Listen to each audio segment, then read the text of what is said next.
Para você que está ligado aqui no canal de notícias, sejam todos bem-vindos a mais dois conteúdos relacionados aos seus direitos. Hoje nós vamos tratar de falar sobre o plano que o ministro da Economia, Paulo Guedes, quer aprovar em 3 semanas para o auxílio emergencial e também vamos falar de uma solução que já deveria ser feita, só que agora com detalhes, em relação a encargos, a tributos que poderão ser a solução para a chegada, o aumento e também a possibilidade não só do pagamento do auxílio emergencial, como a entrada de mais famílias no Bolsa Família.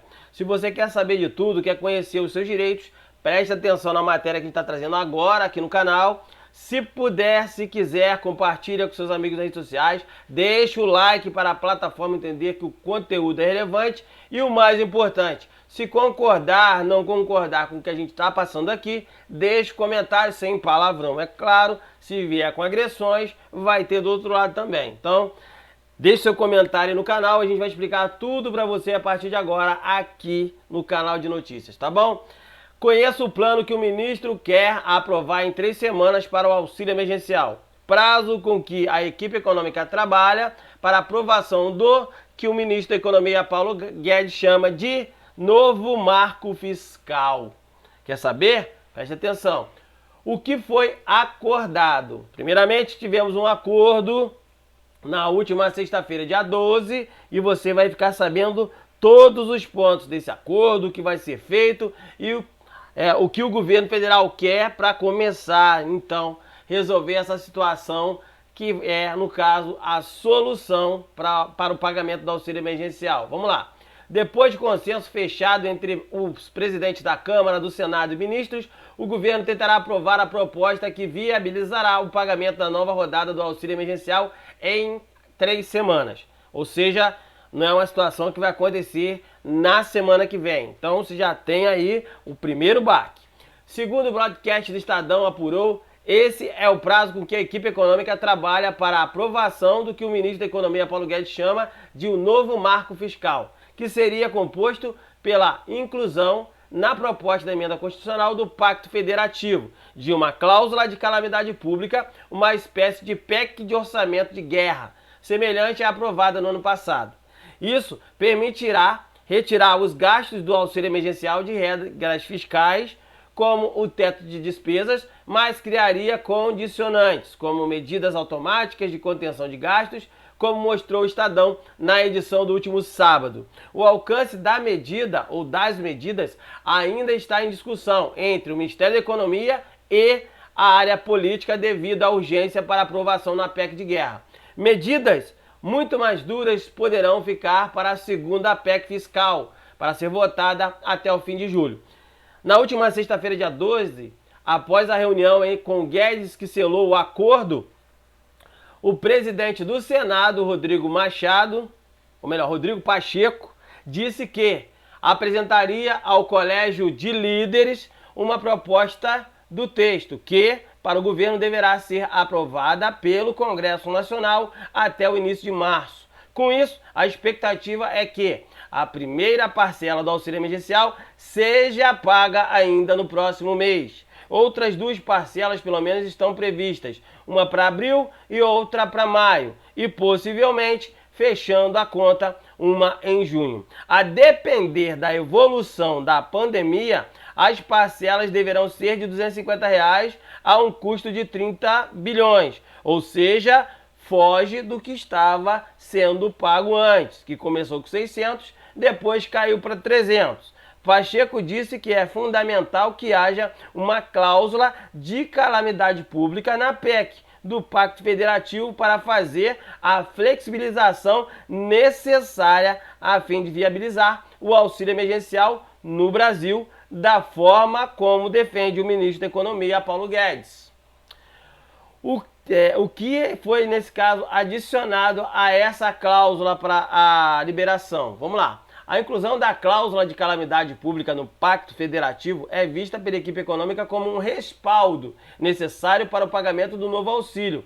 A avaliação é que isso demonstra o compromisso do governo com a saúde, com a responsabilidade fiscal e no caso, permite o combate à pandemia sem estourar o orçamento público. Ou seja, tem grana para poder fazer a situação, mas eles querem se respaldar para o presidente não sofrer um impeachment, ok? Vocês entenderam até aí? Eu espero que sim.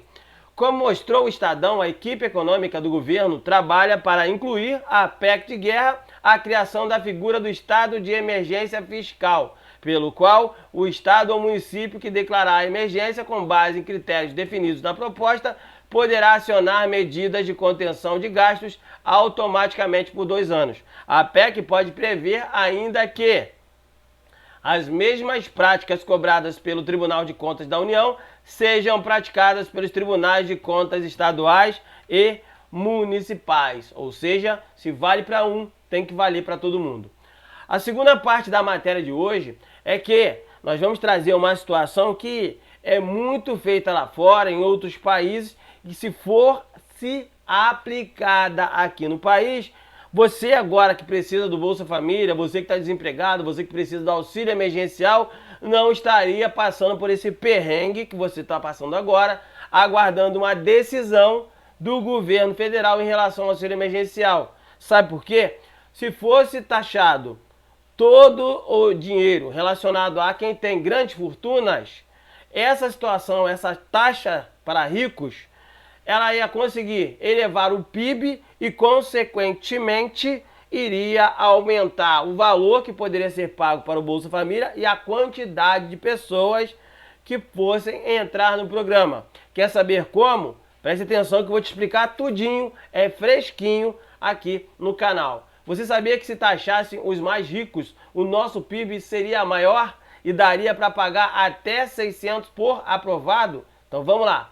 Bolsa Família taxar ricos para financiar política social elevaria a PIB em 2,4%, diz estudo da USP. Segundo o grupo de pesquisa de a economista Laura Carvalho, redistribuir a renda pode ajudar na recuperação da economia, sem agravar a situação fiscal. Aumentar a tributação sobre os mais ricos, isso já acontece lá fora, tá, pessoal? Para transferir a renda aos mais pobres, pode contribuir para a recuperação da atividade econômica. Além de reduzir a desigualdade, aponta o estudo inédito realizado pelo MAD, USP, Centro de Pesquisas em Macroeconomia da Desigualdade da Universidade de São Paulo. PIB maior, auxílio melhor. Conforme os estudos, cujos resultados são publicados em nota técnica, eles foram publicados nesta segunda-feira, dia 15 de fevereiro, uma política de proteção social financiada a partir da tributação de 1% para os mais ricos, que garanta a transferência de R$ 125 por mês para os 30% mais pobres, pode ter um impacto positivo de 2,4% no PIB, Produto Interno Bruto, que é a soma de todos os bens e serviços finais produzidos por um país, por exemplo, ao longo de um determinado período, como um ano ou um trimestre. A redução da desigualdade tem benefícios em si. Sabemos que ela tem custos que não só têm a ver com o direito à renda e a desigualdade humana, mas também efeitos políticos, pois a desigualdade tende a criar distorções no próprio sistema democrático, diz Laura Carvalho, professora da FEA de São Paulo, Faculdade de Economia, Administração, Contabilidade e atuária da Universidade de São Paulo. Abre aspas. Existem outros objetivos para reduzir a desigualdade, que não o crescimento econômico. Mas muitas vezes parece que no debate há um dilema entre crescer ou distribuir, observa a economista, uma das autoras do estudo, ao lado de Rodrigo Toneto e Theo Ribas. Abre aspas novamente. Isso cada vez mais está se revelando uma coisa que não tem sustentação empírica.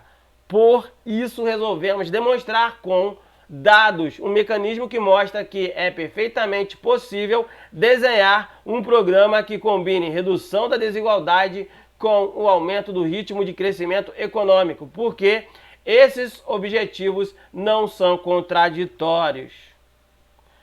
Seguindo com a linha de raciocínio, pobres consomem parcela maior da renda do que os ricos. Você sabia? Vamos lá. A professora da USP explica que o estudo buscou analisar os efeitos que diferentes tipos de programa de redistribuição podem ter sobre o PIB e a geração de renda na economia. Abre aspas, existe um princípio na macroeconomia que é a ideia do multiplicador do orçamento equilibrado, fecha aspas, diz Carvalho. Abre aspas novamente, ele prevê que, mesmo que o governo não gaste mais, não deteriore as contas públicas, destinando uma arrecadação via tributação da renda no topo para transferir renda para a base, sem nenhum impacto no orçamento. Ele pode conseguir um impacto de crescimento econômico porque quem está na base da pirâmide tem uma propensão a consumir mais, enquanto os mais ricos poupam relativamente mais da sua renda do que os mais pobres. É claro, o pobre não tem dinheiro para poder nem comer direito, vai ter condições de poupar? Fecha aspas. Analisando dados da POF, do IBGE, Pesquisa de Orçamento Familiar do Instituto Brasileiro de Geografia e Estatística de 2017 e 2018, os pesquisadores encontraram que, enquanto os 10% mais pobres gastam 87% da sua renda em consumo, esse valor cai para 24% entre os que compõem 1% mais ricos. Efeito multiplicador da transferência de renda beneficiar você que precisa de ajuda. Vamos lá. Levando em conta, então, a atual estrutura de distribuição de renda da economia brasileira e as diferenças propensões a consumir de cada faixa de renda, os economistas mostram que cada 100 transferidos de 1% do rico para os 30 mais pobres geram uma expansão de R$ 106,70 na economia. No caso do auxílio emergencial de 2020, cada R$ 100 pago por meio de programa tem um efeito de aumento da renda agregada a 140, calculam os pesquisadores. No caso do auxílio, o efeito multiplicador é maior porque o volume de recursos destinado a essa política foi muito elevado. Foi um programa emergencial muito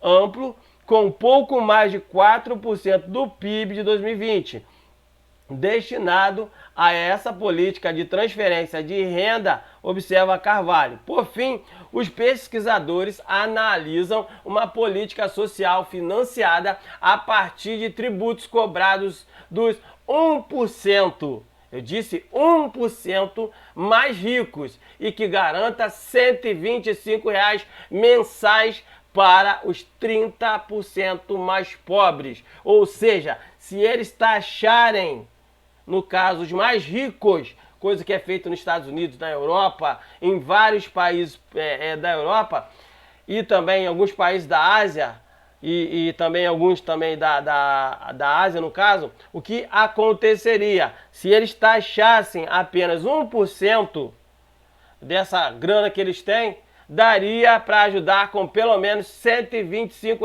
mensais, pelo menos 30% do mais pobre que tem hoje aqui no país, dependendo do auxílio emergencial do Bolsa Família. Você sabia? Não sabia? Mas isso dá para fazer. Mas o presidente vai querer comprar essa briga? Bom, seguindo, a política que estamos tentando com o permanente é menor do que o auxílio emergencial, é pensada como uma política que possa ser financiada todo ano, algo que possa ser sustentável, diz a professora da USP. Devido a diferenças, propensões para consumir dos diversos estratos de renda, essa política elevaria o multiplicador da economia citado pela professora. Nesse cenário hipotético, esse multiplicador passaria do atual 1,875, que resulta da estrutura da tributação e transferência vigente, hoje para 1.915. Então dá uma olhadinha aí quanto poderia ser ajudado se começassem a taxar quem tem e não é feito no momento. Entendeu por que tem um imposto sobre, ter um imposto sobre fortunas lá fora? E lá eles cobram e aqui não é feito? Quando você faz uma política assim, que altera a atual estrutura de transferência, expandindo o Bolsa Família e ao mesmo tempo altera a atual estrutura de tributação, tornando ela mais progressiva, você muda a distribuição de renda na economia, explica Carvalho. Isso quer dizer que, se por acaso eles pensassem em redistribuir pelo menos uma parte do que é cobrado, que deveria ser feito aí dos ricos, eles nesse caso conseguiriam ajudar não só quem está necessitado, como aumentar ainda a possibilidade de mais situações em relação a programas sociais e também a finanças no país. Só que eles não querem redistribuir, só querem guardar para eles, ok? Então preste atenção nesse ponto aí. Aumenta a parcela da renda apropriada pela base, diminui a parcela apropriada pelo topo. A parte disso, como os estratos inferiores, que têm uma propensão a consumir maior, vão estar se apropriando de uma parcela maior da renda. Isso altera o efeito multiplicador, ampliando esse efeito, acrescenta a economista. Esse é um dos fatores que explicam por que reduzir a desigualdade é positivo para o crescimento econômico. Por quê? Ao distribuir melhor a renda adicional, há efeitos de consumos importantes. Nesse cenário, uma mesma transferência de R$100 aos mais pobres elevaria a renda agregada a R$ 109. Como resultado, os economistas estimam que o impacto positivo sobre o PIB seria de 2,4%. E como taxar os mais ricos? Não é difícil, basta ter vontade. Vamos lá. Embora esse não seja o objetivo da nota técnica publicada na última segunda-feira, Carvalho elenca alternativas para aumentar a tributação sobre apenas 1% mais rico. Abre aspas. Temos um tipo de desigualdade que é muito elevada, sobretudo pela alta concentração de renda no topo. Não há uma disparidade tão grande entre o meio e a base de distribuição. Ponto. E boa parte dessa alta concentração no topo é explicada pelo fato de que esse 1% hoje paga uma alíquota efetiva de tributos sobre a renda menor do que os extratos que vêm em seguida, diz a professora. Fecha aspas.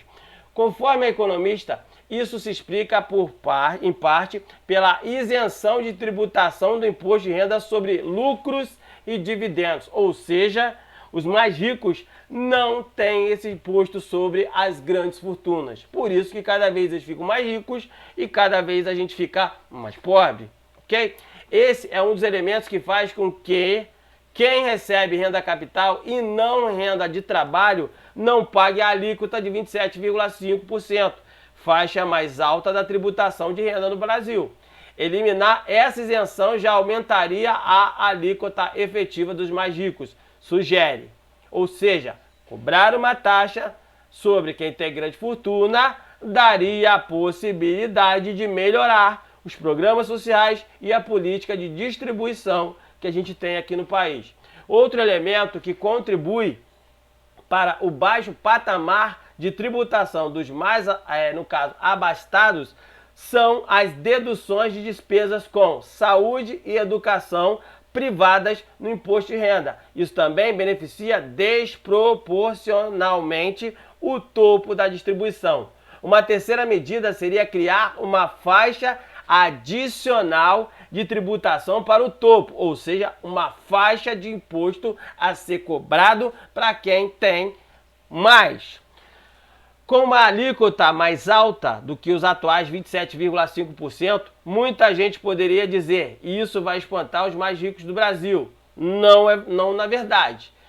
Bom, vamos lá. 27,5% ou 27,5% de alíquota máxima é um patamar muito baixo, se comparado a outros países, destaca a economista, fecha aspas. Para fechar Só existe uma barreira no teto de gastos porque não se cobra onde precisa, e sim onde querem. Então vamos lá.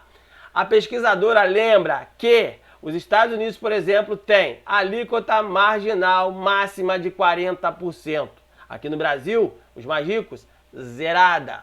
Abre aspas. Temos bastante margem de manobra ainda para criar uma tributação concentrada nesse topo, que hoje paga tão pouco em relação à sua renda e impostos na pessoa física. Fecha aspas, avalia, sugerindo uma alíquota marginal máxima de 35% para quem está nesse 1% mais rico da população, que concentra mais de 25% da renda nacional. Agora, que você já sabe de tudo, você já sabe a quem cobrar, não sabe? Bom, eles têm, nós mostramos para vocês que tem da onde ter aí um aumento para o Bolsa Família, o 13º para o Bolsa Família, a ajuda do auxílio emergencial. Mas a pergunta que não quer calar, eu quero que você responda aí no nosso conteúdo agora, nos comentários. O nosso presidente, a nossa equipe econômica vai comprar esse barulho? Ele vai cobrar aí de quem tem um imposto sobre grandes fortunas? Responde nos comentários, compartilha esse conteúdo, a solução tá aí. Eles só não fazem porque não querem. Então compartilha, se inscreve no canal, deixa o like, 2 matérias em uma, trazendo para você a verdade dos fatos. Daqui a pouco eu volto, não sai daí não, se inscreve no canal, ativa o sininho, deixa o like, compartilha e vem junto.